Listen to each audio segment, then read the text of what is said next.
Hi, 10th grade. This is Ms. Stapp, and I got a few questions yesterday when we had our Zoom meetings about annotated bibliographies.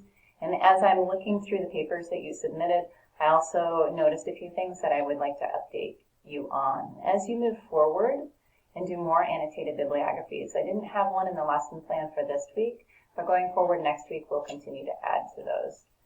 So I wanted to show you where to find that. Right here, as you can see, I am on your design page under files, and I went to the podcast unit, and I have my lessons here. You can hear my dog snarfling in the background maybe. As you look through, you see I have annotated bibliography, and I'm just going to open that up. Yep, that's all of it. Okay, so the annotated bibliography, this looks much like what I shared with you when we were learning how to do this a few weeks ago before spring break. And you can see I have this picture of a annotated bibliography and citation that I really like. However, it is APA, so make sure that when you do your citation, you use MLA formatting.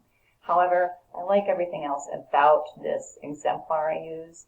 And after your citation, it should be 2 to 3 sentences of summary about the article, 2 to 3 sentences about the relevancy of the article, the website, or whatever you are citing and how it's relevant to your project. And then 1 to 2 sentences there at the bottom about reliability. So on the left-hand side, you wouldn't put that on your citation. You can scroll all the way down to the bottom.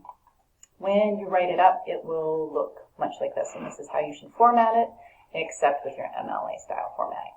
So that is today's little bit of information from Ms. Stapp, and I look forward to talking to you all via Zoom next week. And please email me if you have more questions, and I will see you soon.